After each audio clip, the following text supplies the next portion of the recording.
We would sit out all night and discuss, that what Tesla had taught him, and he was teaching me, and we were working together on the things not available to the public because the public was not interested. And that was about consciousness, about what consciousness is and what it does. Consciousness is everything.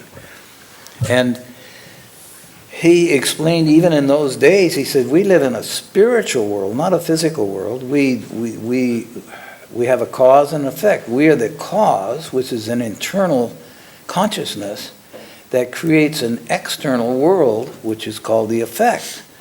And outside of the observation of your what's called eyes, your retinas and cones and rods and so forth, they're just cameras reflecting your internal life, which is the real life. Out here is not the real life. It seems like it, and we create it with our thoughts. But our feelings don't always coincide with our thoughts. Our feelings are internal and our thoughts are external. And there's no problem with that. They can align themselves to where your feelings and your thoughts are the same and everything is fine. But what happens is in haste or anxiety or something, people start forgetting to the alignment, and they get too accustomed to their own creation, which is the external world. And instead of forgetting that we created it ourselves, we think, well, no, it's not my fault, it's everybody, there's people out there. No, that's erroneous. And Carr would explain to me, no, it's our consciousness we are immortal beings. And that's been known forever. Socrates way back, and all the philosophers talk about the immortal self as being our soul, of who we really are. Who we think we are is our external projection. We extend ourselves out to think we're something, and that's in some cases called the ego or whatever, but even eventually you have to make friends with your ego, because it's also a good friend if you don't abuse it. You want to get people's feelings and thoughts off the ground, to get to see who and what we really are. We are really magnificent beings, all of us, every one of us, and we are doing things now that we don't realize we're doing that are simple in nature. We don't have to go to the trouble, to the extent of working hard to get something done. It's no longer necessary when you realize who you are.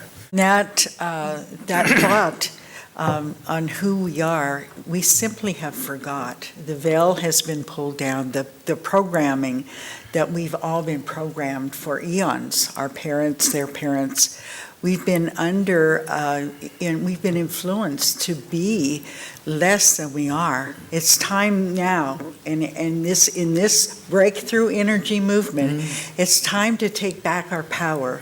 It's time to remember who we really are.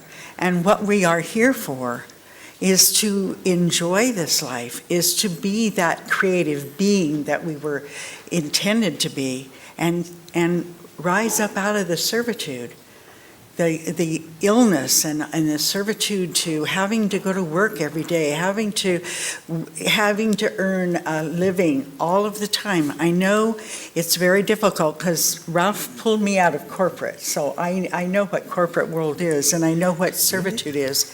But once you break through that and you actually know and really know that we were created as free beings. If you take a look at the birds, I always look at the birds or any of the wild animals, they don't have to go to work and punch a time clock every day for their sustenance. Everything is being created for us. And once we change our beliefs and our thoughts, you will see it happening. And if you take a look at your lives right now and look beyond the servitude, you'll see it happening anyway. the desires, the intentions that everybody's talking about.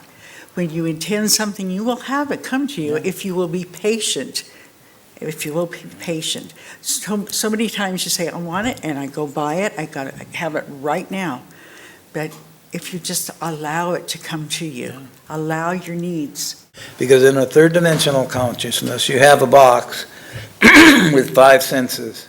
And that's all we have been trained or taught to operate from, the 5 senses. Anything outside of that goes into woo-woo or unexplainable or whatever.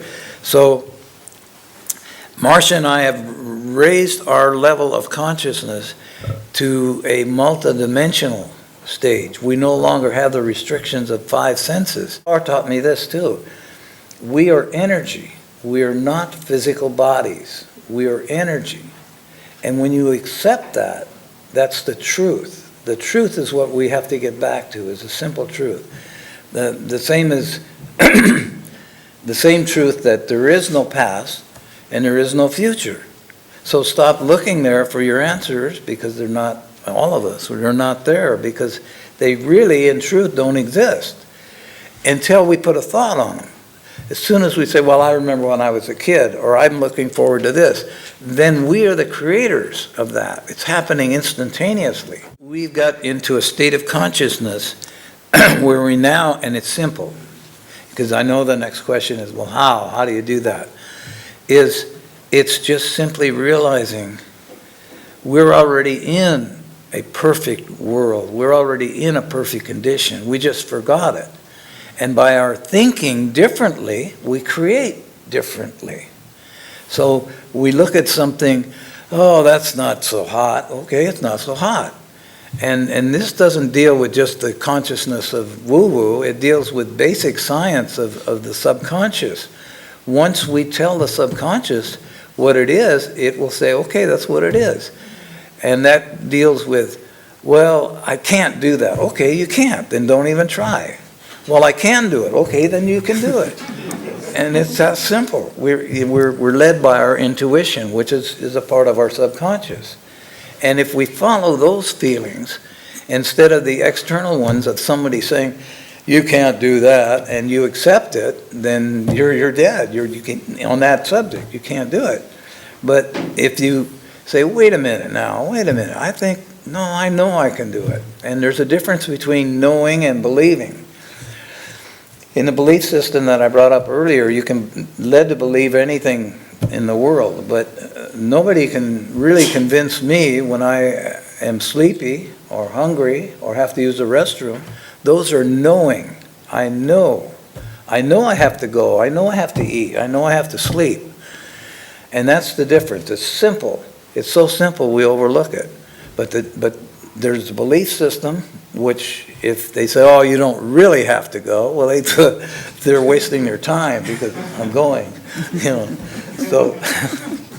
So anyway, the belief system can be changed, and the knowing doesn't need to be changed. You can change it, but the belief system, many times you can change your beliefs, or somebody else can influence that belief to be changed. The observation or projection of knowing can be changed, but knowing is the truth, and the truth is stable. And once you find it, it'll never change. No matter which way you want to look at it or how you want to rearrange it, the truth is stable. And that's what we have to get back to. It's a just plain, simple truth, that we are immortal beings playing out a role here that's no longer comfortable. We're getting uncomfortable with the conditions of the world and the poverty and all the other things that we want to imagine are happening. And simply let go of those ideas and start cultivating. It's a beautiful world. It's a wonderful world. And you probably think, well, that's kind of crazy. And it is, until you practice it. But Marsha and I have now come to this state of consciousness where, without exception, and I mean that, without any exception, we feel everything is good. Everything. There is nothing outside of good. Everything is true in frames of reference. Everything is real in frames of reference. If you can change your thought when you think, oh, this is really not good for me, if you can change even emotions, even anger, even, if you just like Ralph talked about fear, if you can change your perception of it and look for that good, and then you'll see it. And maybe you don't want to see it. It doesn't matter. But if we can all start changing that aspect of our thinking, then we can see more of who we really are, more of that reality. And the question immediately goes to, what about wars? What about killing? What about all these people that are killing each other? Yeah, what about it? It's not happening to you, but it's a lesson. These are lessons consistently thrown in front of you to look at. Don't go there, don't go there, don't go there, or you'll draw yourself into it by fear, by anger, by frustration or worry. But as long as they're there, you can thank you with deep reverence that thank God that I don't have to go there. Thank God it's not happening to me. And those are lessons that are externally, assumingly happening. We don't really know that they're happening, but we hear they're happening. We see the television, we hear the news, but it's not a reality until we know it. So don't waste your time on the illusion, because it's just an illusion that's saying, come on, be happy, wake up, don't go there, don't go there, don't go there. And it's a warning to us, like fear was to me.